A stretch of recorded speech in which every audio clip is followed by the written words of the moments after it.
The Pandora Papers scandal saga continues. President Guillermo Lasso of Ecuador was summoned once again by a constitutional commission to declare about offshore assets, and the Piñera family was also cited to offer testimony on the case of the Dominga Mining Company sale.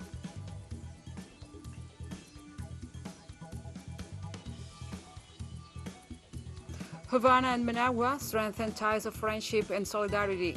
1.2 million vaccines against COVID-19 arrived in Nicaragua from Cuba to continue the immunization plan.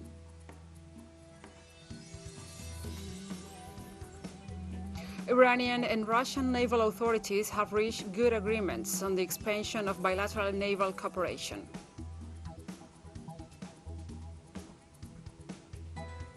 From the headquarters of TeleSUR English in Havana, Cuba, this is From the South. I'm your host, Gladys Quesada, and these are the news. In Ecuador, President of the Constitutional Guarantees Commission, José Cabascango, summoned for the second time the President of the Republic, Guillermo Lasso, in order for him to deliver information on the investigation called Pandora Papers, in which he is allegedly linked. Cabascango emphasized that the president must attend the session to be held on Friday, October 22nd.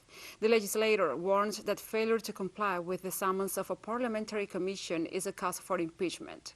In the event of a first convocation, Lasso assured that he may receive the members of the commission in the government palace, which is in respect to the normal course of assembly.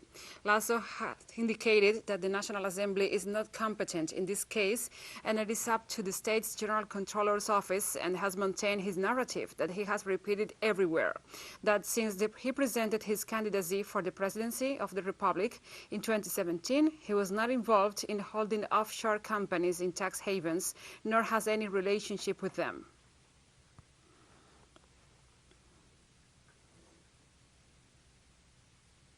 We'll remain on topic. Relatives of Chilean President Sebastián Piñera will be summoned to testify in the Dominga mining sale case as part of an investigation on the head of state involvement in the Pandora Papers scandal. The assessing commission of the constitutional accusation against Piñera agreed to invite the First Lady, Cecilia Morel, as well as her children, Cristóbal Magdalena and Sebastián Piñera Morel, as the Piñera Morel family was originally the largest shareholder of the Dominga project and its sale back in 2010, when Piñera recently assumed the presidency. The Chilean president sold the mining project in the Virgin Islands. In the contract for this business, the buyer requested that the zone where the project will be carried out not be declared an environmental protection zone. Once Piñera became president, that condition was satisfied, which was contrary to legal and ethical principles.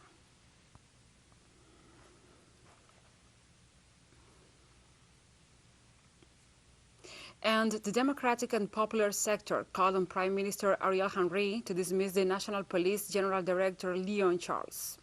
The statement was made by the spokesperson of the Democratic and Popular sector, Andrea Michel. The opposition party of assassinated President Jovenel Moïse pointed out that Charles showed no willingness to restore security in the country and blamed him for the recent gang attacks, also including the kidnapping of 70 missionaries from the United States and Canada. The political party also demanded that Prime Minister Henry organizes a consensus government by October 20th. The party members said they will give the top diplomats government until November 1st to comply with the request. If not, the group stated they will side with the opposition.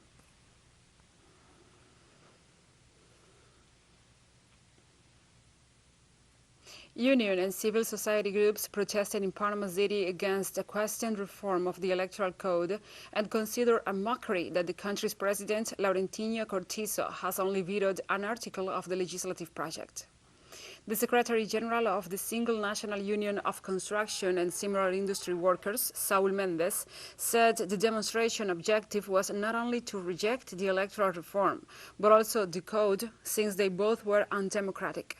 According to preliminary data from the Ombudsman Office, more than 4,000 people participated in the mobilizations. The executive's decision raised harsh criticism among the deputies themselves, the political class and civil society, as it did not object to the most controversial issues or demanded the inclusion of articles in favor of gender parity, allocation of seats, financing or political parties, nor the criminal electoral jurisdiction.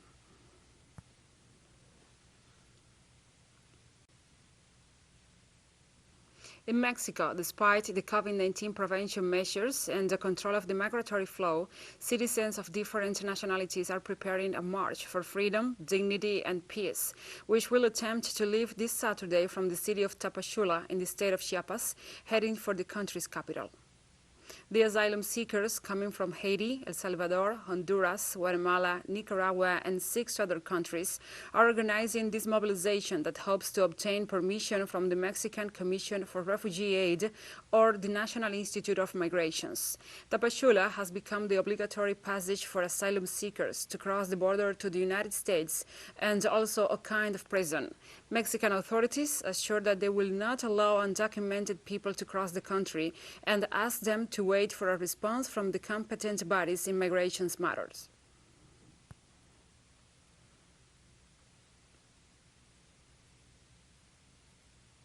And we have more. Colombian President Iván Duque denied any possibility of resuming diplomatic relations with the Venezuelan government during a meeting with the U.S. Secretary of State Anthony Blinken, rejecting all efforts made by the Colombian Senate on this matter. In spite of the fact that it was on the Senate of Colombia itself, where the process that the Venezuelan parliament received in good faith was processed, giving way to a summons from the President of the National Assembly of Venezuela, Jorge Rodriguez, to discuss on Thursday the proposition approved by Bogotá. Hours later, and without offering further information, the same President of the Colombian Senate took a step back and pointed out that only the President, Iván Duque, is qualified to retake relations with Caracas. The President of Venezuela, Nicolás Maduro Moros, had highlighted the importance of resuming relations of brotherhood and cooperation between the two nations, a position he has maintained over time for the welfare of the peoples of two nations.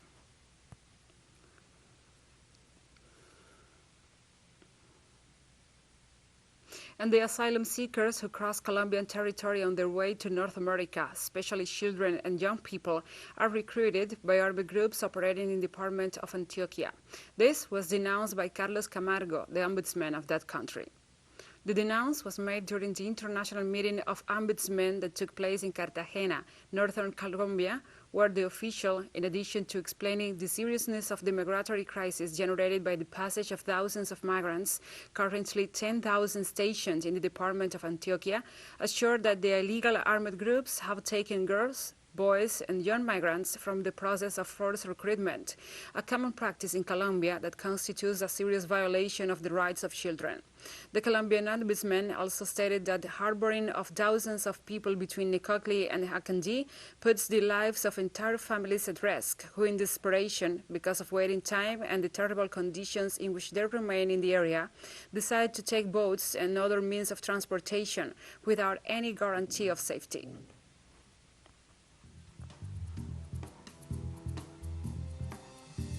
And we'll be right back after this very short break, so don't go away.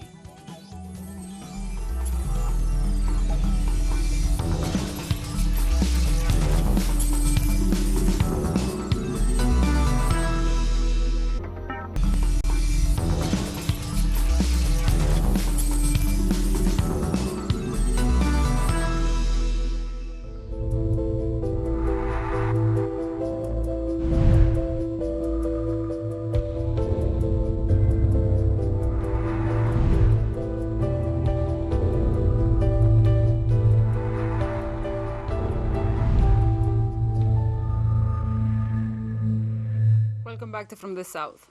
Havana and Managua strengthen ties of friendship and solidarity. 1.2 million vaccines against COVID-19 arrived in Nicaragua from Cuba to continue the immunization plan. The batch of Abdala and Soberano 2 vaccines is the first shipment of the 3 planned before the end of the year to complete the 7 million doses agreed between the two countries. The Nicaraguan government prepares for the distribution of this drug to the population free of charge and voluntarily. Since March, Nicaragua has been carrying out the vaccination against the coronavirus in people over 30 years of age, chronically ill and pregnant women with the vaccines AstraZeneca, Covishield, Sputnik V, and the Pfizer.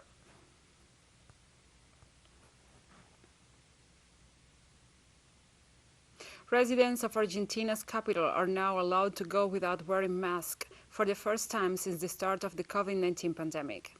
The measure only applies to open places and comes after the capital city reached 70% of its population fully vaccinated against the novel coronavirus.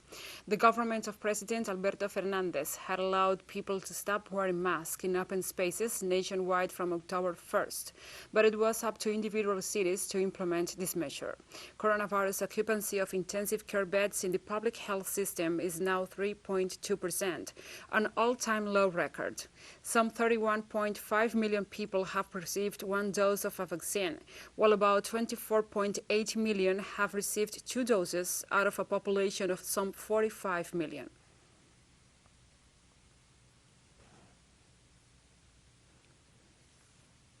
And we move on to other topics. Venezuela is moving steadily towards its regional elections to be held this November 21st. For this reason, the National Logistic Committee, consisting of Minister of the Interior Remigio Ceballos, the President of the National Electoral Council Pedro Calzadilla, and the utility companies Corpoelec, CanTV, and Movilnet met to review the strategy for the deployment and custody of electoral material, which, according to Minister Ceballos, is fully guaranteed. We are strengthening the security to guarantee the efficiency of the electoral process of November 21st to guarantee the security of the more than 14,000 voting centers in the 335 municipalities nationwide, in such a way that the citizen security bodies and the Bolivarian armed forces are in perfect coordination to guarantee a clean and secure process, and thus the full deployment of the electoral material, its protection, so the electoral process can be carried out in a safe and secure manner, so that all Venezuelans can exercise their right to vote. And the Parliament of Barbados this Wednesday laid down one of the final steps to the Caribbean nation becoming a republic, on electing its first president, putting an end to the colonial vestige of the British head of state. In a special joint session of Parliament, the House of Assembly and the Senate, as a collective, voted on the election of Governor-General Dame Sandra Mason, who will become the island's first president on November 30th, Independence Day, and the date on which Barbados becomes a republic. This step will officially end Queen Elizabeth II's tenure as head of state. Barbados thus puts an end to 396 years of the rule of a British head of state, in effect since English colonialists landed on the Caribbean island in 1625.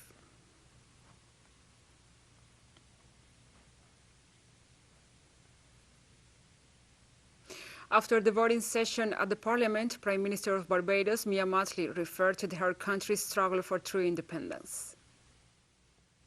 Have had a journey that has been, in our view, one that has fought against all oppression and exploitation, to reach to the point where, sir, we are in a position to claim our own destiny.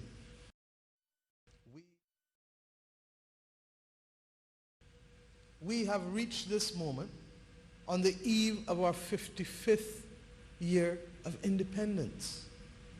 And we all know in our own lives that to reach 55, if you are not comfortable with yourself, if you are not confident in yourself, then something is fundamentally wrong. And this government,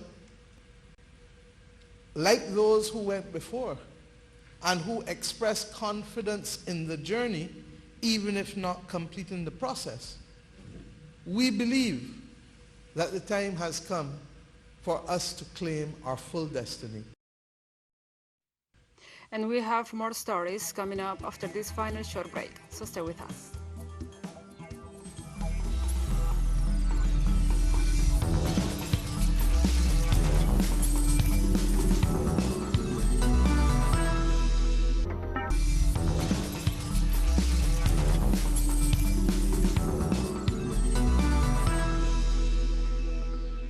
Welcome back. On Thursday, Iranian and Russian naval authorities have reached good agreements on the expansion of bilateral naval cooperation. The announcement was made by the Chief of the General Staff of the Iranian Armed Forces, Major General Mohammad Hossein Bakhri, during a meeting with the Deputy Commander-in-Chief of the Russian Navy Vice Admiral Vladimir Ilovich Kazanatov in St. Petersburg. Bakhri announced at a press conference that Russia and Iran reached good agreements on naval operations and participation in future Russian maritime drills and mutual exchange of operational experience.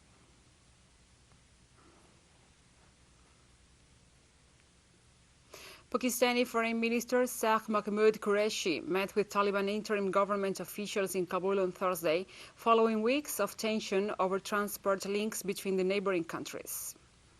The two sides discussed various aspects of matters concerning mutual interest and enhancing cooperation in trade and economic departments.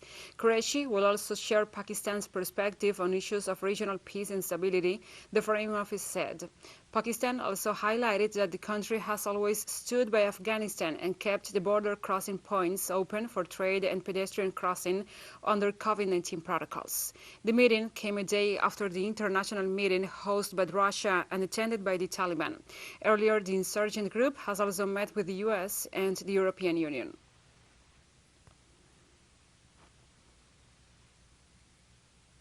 The United Nations launches a funding program aimed at preventing the Afghan economy from collapsing during the winter by getting cash flowing through the local economy again. 97% of households in Afghanistan could be below the poverty line by early to mid-2022. 97%. It does not take much imagination to understand that the implications of this in terms of disruption, not just to livelihoods, but to a nation and ultimately to the lives of millions and millions of people, is enormous. We have to stabilize a people's economy, and in addition to saving lives in the immediate, we also have to save livelihoods, because otherwise we will confront indeed a scenario through this winter and into next year where millions and millions of Afghans are simply unable to stay on their land, in their homes, in their villages, and survive. European leaders gathered for a meeting in Brussels on the first day of a two-day summit. The summit will address strong concerns sparked by the energy crisis, as well as the political situation in Poland. Spain's president of the government, Pedro Sánchez, welcomed the steps taken by the European Commission to explore measures to alleviate the energy price crisis, although he regretted the slow response. The president of the European Council, Charles Michel, also called on the European Council to agree on joint measures to halt the escalation of energy prices.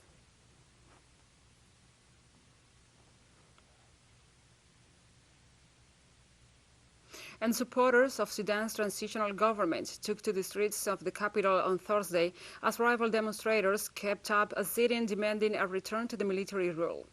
Both sides appealed to their supporters to keep apart and refrain from any violence, but there was a heavy police and troop presence around potential flashpoints.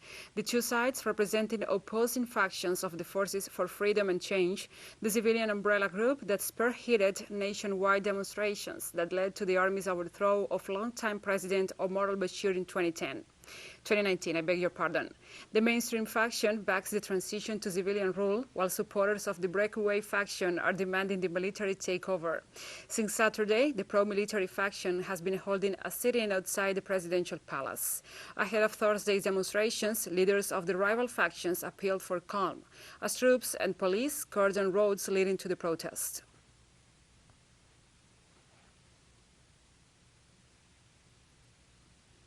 Kidnappings by irregular groups continue in Nigeria. On Wednesday, 30 people were held captive after men dressed in military uniforms set up a checkpoint in western Nigeria. The kidnappers held 3 passenger vehicles in the state of Niger after blocking the Rafi highway. According to police sources, 30 people were allegedly held against their will, and investigations have already begun.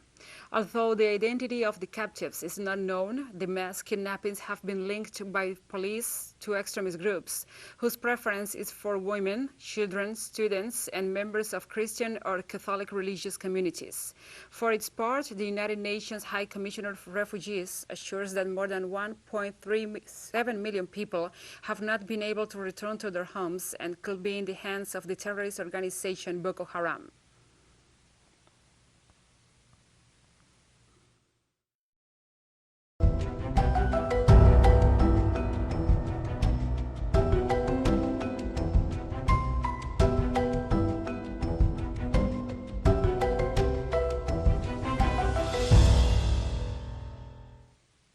Now we address other topics. In Spain, new activity of Cumbre Vieja volcano on the island of La Palma in the Canary Islands led authorities to order new evacuations on Wednesday evening. According to information released by the Canary Islands Regional Emergency Service, the preventive measure involved about 40 to 50 homes in the towns of Los Llanos de Aridane and Tazacorte considered at risk due to advancing lava flows. Since the start of the eruption of 19 September, an estimated 7,000 people have been evacuated, local media reported. Thus far, lava flows have buried around 866 hectares of land and destroyed over 2,000 buildings, including hundreds of homes, according to the latest update.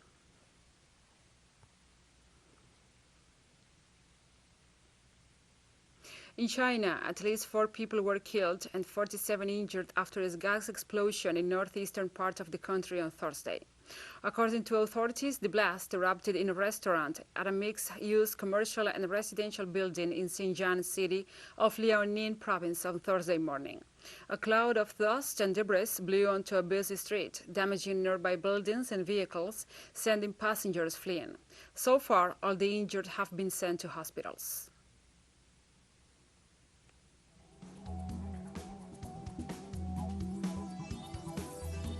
And we have come to the end of this news brief. But remember, you can find these and many other stories on our website at telesurenglish.net. And also, if you feel so inclined, please join us on social media for all the latest news. We are on Facebook, Twitter, Instagram, and Telegram. For TeleSUR English, I'm Gladys Quesada. Thank you for watching.